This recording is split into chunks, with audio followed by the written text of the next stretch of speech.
నమస్తే. కిరణ్ టీవీని ఎంతగానో అభిమానిస్తున్న ప్రేక్షకులందరికీ శ్రీ పరాభవనామ సంవత్సర ఉగాది శుభాకాంక్షలు తెలియజేస్తూ నేటి కార్యక్రమాన్ని ప్రారంభిద్దాము. ఉగాది రాశి ఫలితాలు తెలియజేయడానికి ప్రస్తుతం మనతో పాటు ఉన్నారు ప్రముఖ ఆధ్యాత్మికవేత్త, జ్యోతిష వాస్తు పండితులు, లలిత అమ్మవారి ఉపాసకులు నానాజీ పట్నాయక్ గురుగారు. నమస్కారం గురుగారు. శ్రీమాత్రే నమః.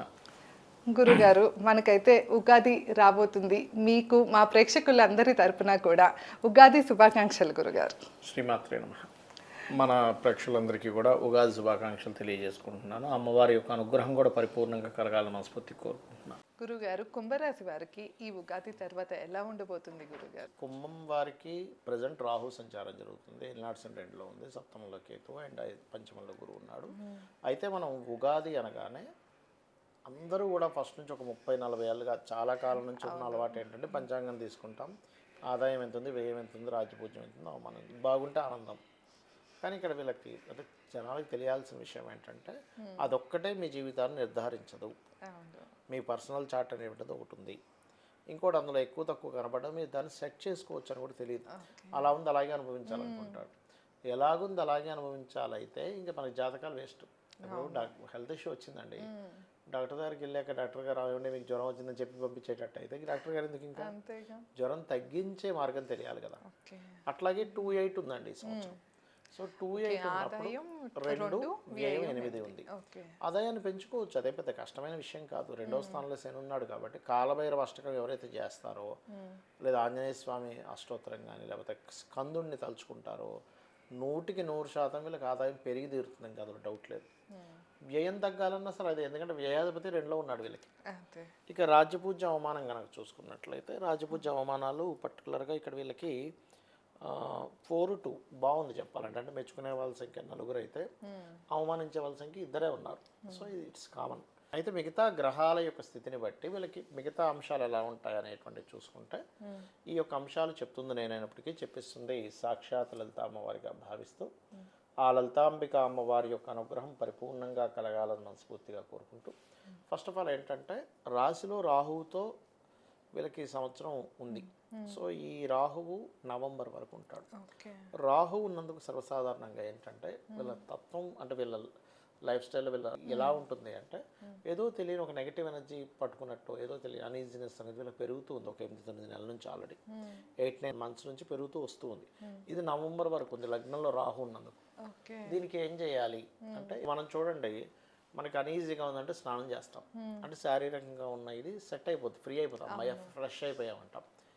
ఇన్నర్గా లోపల నుంచి మీకు ఇన్నర్ ఫ్రెష్నెస్ కావాలి. బయట మనం ఎంత స్నానం చేసినా కూడా దానికి ఏమిటి అంటే ఉదయం నిద్ర లేచిన వెంటనే కాసేపు పూజ గదిలో కూర్చున్నప్పుడు దుర్గానామాన్ని స్మరించడం. లేదు కొంతమంది ఏమంటారు, ఏమంటే నాకు టైం దొరకదండి, అసలు ఇంట్లో పిల్లలతో పని ఉంటుంది, మళ్ళీ ఆఫీస్కి వెళ్తాను, అసలు కూర్చోవడానికి టైం ఉండదు గురుజీ, ఒక 5 నిమిషాలు పూజ చేస్తే చాలా ఎక్కువ అంటారు. నేను ఒకటే చెప్తా, మీరు ఆఫీస్కి వెళ్తుంటారు, కారులో కూర్చొని చేసుకోవచ్చు కాళ్ళ చెప్పులు తీసేసి. ఇంట్లో వంట చేసుకుని ఉంటారు, ఓం దుమ్ దుర్గాయ నమః చేసుకోండి. ఏ పని చేస్తున్నా, వంట వండుకుంటున్నా లేకపోతే ఇంట్లో ఏదో మనసులో అనుకోవడానికి ప్రాబ్లం ఏం లేదుగా.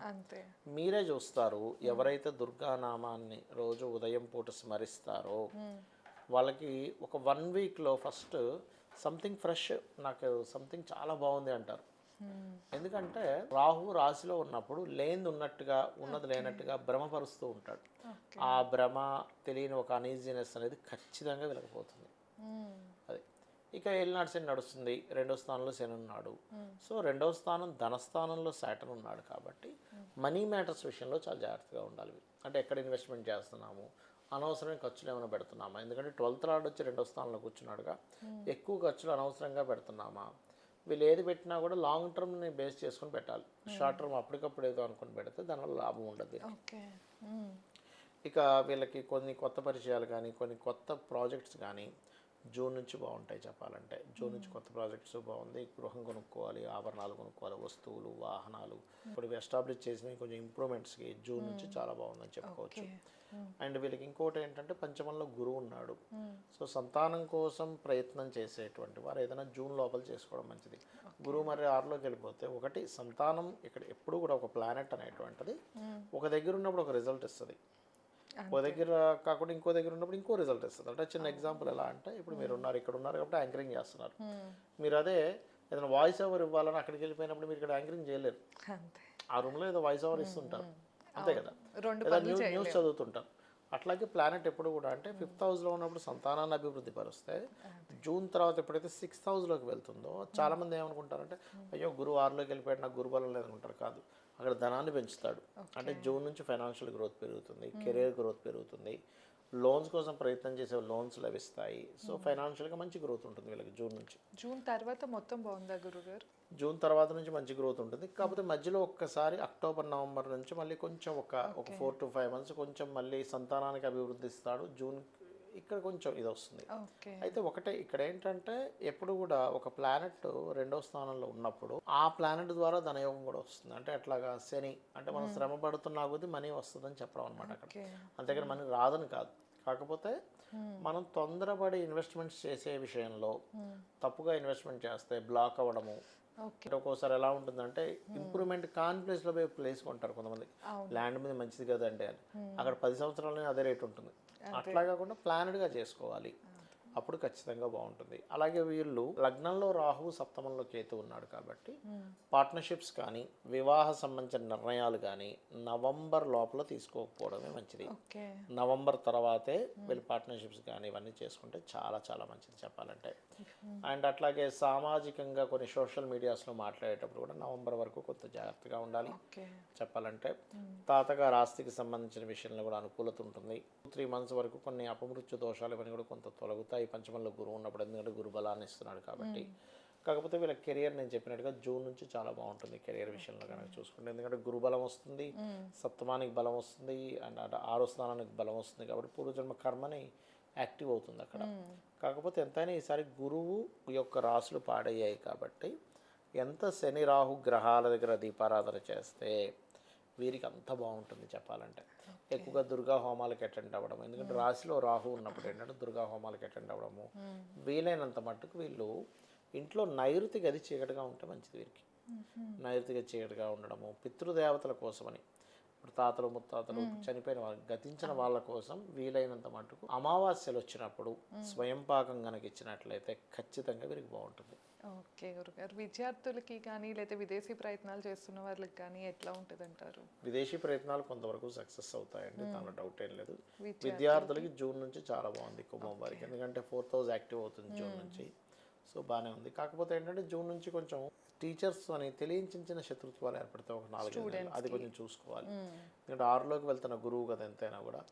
6 అంటే ఏంటంటే కొన్నిసార్లు వీళ్ళు బాగుపడడం కోసమే కొంత కఠినంగా ఉంటారు కూడా స్టూడెంట్స్ 6th హౌస్లో ఉన్నందుకు. గురుగారు, ప్రస్తుత పరిస్థితి బట్టి ఈ సంవత్సరంలో ఏ రంగాల వారికి ఎలా ఉందంటారు? ప్రస్తుత పరిస్థితి కనుక చూసుకుంటే మనం నవనాయకాస్ తీసుకుంటామండి. నవనాయకాస్ కనుక తీసుకుంటే ఇక్కడికి ఈసారి గురువు రాజయ్యాడు. మనకి పోయిన సంవత్సరం రవి రాజైనందుకు, కేతుతో సంబంధం ఉన్నందుకు కొంచెం రాజకీయ నాయకులు లేకపోతే కొంతమందికి ప్రాణగండాలు ఇవి అనుకున్నాం, అదే రకంగా జరుగుతూ వచ్చాయి ఈ యుద్ధాల వల్ల. అయితే ఈసారి గురువు రాజైనందుకు కొంచెం అంటే మనకి గురువు యొక్క హౌజెస్ పాడయ్యాయి కాబట్టి కొంచెం మిస్కమ్యూనికేషన్స్ అవ్వడము, యుద్ధ సంబంధించిన వాటికి తీసుకెళ్తూ ఉంటుంది. ఎందుకంటే కేవలం గురువు ఒకటే కదా, మనం మంత్రిని కూడా తీసుకోవాలి.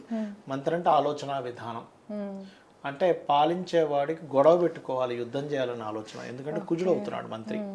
సో అందుకని ఏంటంటే ఎంతసేపు పరిపాలనా దక్షత, ఎంతసేపు కూడా మన శక్తిని చూపించాలి. మంత్రి అనేది పరిపాలనా దక్షత, ప్లానింగ్. అక్కడ ఎలా ఉంటుందంటే ఇగో ఇది నా శక్తి అనే శక్తిని చూపిస్తూ చేసే ప్రక్రియలోకి వెళ్తూ ఉంటాయి అన్ని దేశాలు కూడా.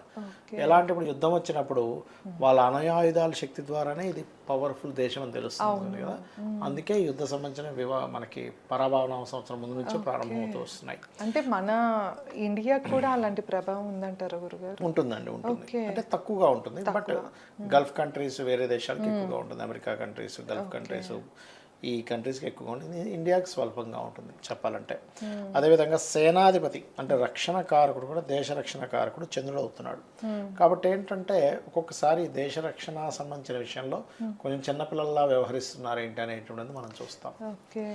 అండ్ అలాగే మనకి సస్యాధిపతి అంటే మనకి క్రాప్స్ కనుక తీసుకుంటే ఇక్కడ కొన్ని పంచాంగాల గురువు ఇచ్చాడు, కొన్ని ఇట్లా శుక్రుడు ఇచ్చాడు. కాబట్టి ఏంటంటే పంటలు అయితే పండుతాయి, పండవని కాదు. ఎందుకంటే క్రాప్స్ కారకుడు ధాన్యాధిపతి కూడా బుధులవుతున్నాడు. సో దానివల్ల ఏంటంటే ఈ సంవత్సరం బుధగ్రహం కూడా ధాన్యాధిపతి అవుతున్నాడు కాబట్టి ఈ యొక్క ధాన్యం యొక్క రేట్లు విపరీతంగా పెరుగుతాయి అనేటువంటిది చూపిస్తుంది. అదేవిధంగా అర్ఘ్యాధిపతి అంటారు, అంటే ప్రైజెస్ కూడా చంద్రుడు అయ్యాడు కాబట్టి ఎలా ఉంటుందంటే ఇవాళ ఉన్న రేటు రేపు ఉండదండి. చంద్రుడు ఇది కదా, ఇవాళ ఉంది ఈ రేటు అనుకుంటే రేపు ఉండదు. అమ్మాయి ఇంత పెరుగుతుంది అనేసరి మళ్ళీ డౌన్ఫాల్ అవుతూ ఉంటుంది. ఒకరోజేమో అసలు ఇంకా ఇంతకంటే ఇంకా తగ్గదు రేటు అన్నట్టుగా ఉంటుంది, రేపు వచ్చేసరికి తగ్గిపోవచ్చు, పెరగచ్చు. ఎందుకంటే పెరగదు అనుకునేటువంటిది, ఎందుకంటే చంద్రుడు ఈజ్ ది మూమెంట్. ఒక రాశిలో 2.5 రోజులు ఉంటాడు చంద్రుడు. అలా ఉన్నప్పుడు ఏంటంటే దాని ఇది కూడా అంతే ఫాస్ట్గా పెరుగుతుంటుంది, అంతే ఫాస్ట్గా తగ్గుతూ ఉంటుంది. 15 రోజుల క్రితం ఒక రేట్ ఉంటే 15 రోజుల తర్వాత ఇంకో రేట్ హై లెవెల్లో ఉంటుంది. ఒకటేసారి అసలు ఎవడు కొనట్లేదు అన్నట్టుగా ఉంటుంది. ఇప్పుడు టమాటా బాగా రేట్ వచ్చింది అనగానే చూస్తే టమాటా ఎవడు కొండు, 2 రూపాయలు దొరుకుతుంది. ముందుగా చూస్తేనేమో 40 రూపాయలు, 50 రూపాయలు, 100 రూపాయలు అమ్మే టమాటా ఒకటేసారి 2 రూపాయలకి ఎందుకు పనికి రాకుండా పడేసాను అనేది వింటాం మనం. అలా ప్రతి వస్తువు విషయంలో ఎప్పుడైతే ఈ అర్ఘ్యాధిపతి అంటే ధరల కారకుడు ఎప్పుడైతే చంద్రుడు అయ్యాడో ఎక్కువ ఫ్లక్చువేషన్స్ ఉంటాయి, విపరీతంగా రేట్లు పెరుగుతాయి. అవి బాబా ఏమిటి రేట్లు అన్నట్టు కూడా చూస్తాం చాలా విషయాల్లో. ఎందుకంటే చంద్రరాశిలో గురువు వస్తున్నాడు. అందుకని ఏంటి మార్కెట్లో రేట్లు మీరు గమనించండి. మీరు నెక్స్ట్ గురువు ఎప్పుడైతే 6 నెలల నుంచి మారుతున్నాడో అక్కడ ఏమైపోద్దంటే మీకు అసలు 6 నెలల దాకా అక్కర్లేదు, మిథునంలో ఉన్నప్పుడే ఆల్రెడీ 15 డిగ్రీలు దాటిపోయాడు కాబట్టి దాని ప్రభావం, ధరల యొక్క ప్రభావం విపరీతంగా ఉంటుంది. అండ్ అలాగే మేఘాధిపతి చంద్రుడు అవుతున్నాడు, అంటే వర్షాలు కురిపించే కారకుడు చంద్రుడు అవుతున్నాడు కాబట్టి ఇది ఎలా ఉంటుందంటే ఒకటేసారి మనం గత వీడియోలో కూడా చెప్పాం, యుద్ధ మేఘాలు కనిపిస్తాయి. అదేవిధంగా ముసురు పట్టుకుంటే 10-15 రోజులు అలా వరుసగా ముసురు పట్టు మంచి వర్షాలు పడతాయి, అందులో ఎటువంటి డౌట్ లేదు. అండ్ రసాధిపతి ఈజ్ శని అవుతున్నాడు యాక్చువల్గా. సో పాలు, నెయ్యి, నూనె, వంట సంబంధించిన పదార్థాలు, లోహాలు ఇవన్నీ ఏంటంటే రవికి శనికి ఇద్దరికి వచ్చింది. బట్ రవికి కొన్నిట్లో చూపిస్తే కొన్నిటి శని చూపిస్తున్నాడు. బట్ మనం న్యాచురల్ అంటే నేను క్యాలిక్యులేషన్ చేశాను యాక్చువల్గా ఎవరు అవుతున్నారు అని చెప్పి చూసుకుంటే కనుక అక్కడ ఎక్కువ శనికే వస్తుంది. శనికి వస్తుంది కాబట్టి ఈ శని ఎప్పుడైతే గురువు యొక్క రాశుల్లో ఉన్నాడో చెప్పాలి అంటే కొన్ని పదార్థాలు 2 రకాలుగా అంటే ఒక్కొక్కసారి నాణ్యత తగ్గి అమ్మడం కానీ ఇట్లాంటివి ఉంటాయి. చెప్పాలంటే నాణ్యత విషయంలో లోపం వచ్చింది అనేటువంటిది మనం ఎక్కువగా వింటూ ఉంటాం. నీర్సాధిపతి అంటారు, అంటే బంగారం, వెండి ఇటువంటివి చూసుకుంటే గురువే అయ్యాడు ఈసారి నీర్సాధిపతి కాబట్టి వీటి రేట్లు కూడా బ్రహ్మాండంగా పెరగనున్నాయని చెప్పి చూపిస్తుంది. అయితే మీరు రంగాల వారికి సంబంధంగా కూడా కొన్ని అడిగారు, దాని రకంగా కూడా చూసుకుంటే ఫస్ట్ ఆఫ్ ఆల్ ఏంటంటే మనకి ఈ సంవత్సరం ఈ కమ్యూనికేషన్స్ లేకపోతే ఈ ధాన్యం అమ్ముకునే వాళ్ళకి అంటే ఐ మీన్ ఒక రీటైల్ షాప్స్ లేకపోతే వీళ్ళకి గ్రెయిన్స్ సంబంధించిన వాటికి మాత్రం చాలా బాగుంటుందని చెప్పుకోవచ్చు. భూమి రేట్లు కూడా బాగా విపరీతంగా పెరుగుతాయి. భూమి రేట్లు అందులో ఎటువంటి సందేహం లేదు. రియల్ ఎస్టేట్ ఈ రంగాల్లో ఉండే వారికి బాగా పెరుగుతుంది. అండ్ వ్యవసాయ రంగాల్లో ఉండే వారికి కూడా చక్కగా వాళ్ళకి మంచి పెరుగుతుందని చెప్పుకోవచ్చు. ఈ సంవత్సరం అధిపతి గురువు అయినందుకు ఆ గురువు యొక్క రాశులు పాడైనందుకు కొంత పీఠాధిపతులకి, పండితులకి వీళ్ళకి కూడా ఎక్కువ ఇబ్బందులు ఉంటాయి. పోయిన సంవత్సరం మనం ఆల్రెడీ ప్రిడిక్ట్ చేసాం, పోయిన సంవత్సరం అది మొన్న జరిగింది. ఇది ఈసారి గురువు అయినందుకు దాని ప్రభావం ఇంకా ఎక్కువగా ఉంటుంది. కాబట్టి ఎవరైనా ఎక్కడైనా ఎటువంటి యాక్షన్, ఎటువంటి మాట మాట్లాడేటప్పుడైనా సరే 1-4 సార్లు ఆచితూచి అడుగు వేయాలి, అడుగు వేసి మాట్లాడాలి అని చెప్పి తెలుస్తుంది. విద్యార్థులకి కొత్త విద్యలు ఇంకా కొత్త టెక్నాలజీలు వచ్చేటువంటి ఛాన్సెస్ ఎక్కువగా కనిపిస్తున్నాయి. Because of Jupiter is in Cancer సైన్లోకి ఎంటర్ అవుతున్నాడు కాబట్టి అసలు మనం ఊహించాం ఇంత టెక్నాలజీ, ఇంత డిఫరెంట్ విద్యలు కూడా వస్తున్నాయా అనేటువంటిది. ఇంకోటి ఏంటంటే ఈ సంవత్సరం మీరు గమనిస్తే కనుక బ్లాక్ మ్యాజిక్స్ ఎక్కువ జరుగుతాయండి. ఈ సంవత్సరం విపరీతమైన బ్లాక్ మ్యాజిక్స్ జరుగుతాయి. సాధన చేసే వాళ్ళు ఎక్కువ మంది, నేర్చుకునే వాళ్ళు పెరిగిపోతారు, చేసేవాళ్ళు పెరిగిపోతారు. ఇదేమిటారు బాబు ఇలాంటి విద్యలు ఎక్కువైపోయాయి అనేటువంటిది మనం ఖచ్చితంగా చూస్తాం. బ్లాక్ మ్యాజిక్స్ ఎక్కువయ్యేటువంటి సంవత్సరం ఇదంతా కూడా. వీటికి ఏమైనా పరిహారం ఉంటుందా గురువు? ఒకటేనండి, మనకి శాస్త్రంలో ఏంటంటే లలితా సహస్రనామాల్లో పంచప్రేతాసనాసీన పంచబ్రహ్మస్వరూపిణి చిన్మయీ పరమానంద విజ్ఞాన గణరూపిణి అనే మంత్రం చేసుకోవడం మంచిది. ఇక రెండవది ఏంటంటే గోవులకి గోసేవ చేయడము, చండీ పారాయణం చేసుకోవడము, ఓం దుమ్ దుర్గాయ నమః మంత్రం లేకపోతే ఓం చండికాదేవి అయిన నమః అనే మంత్రం ఇటువంటి బ్లాక్ మ్యాజిక్ మనకు రాకుండా ఉంటుంది. లేదా హనుమతి యంత్రం అని ఉంటుంది, హనుమతి యంత్రాన్ని పెట్టుకున్నా సరే రాదు. ధన్యవాదాలు గురు. శ్రీమాత్రే నమః.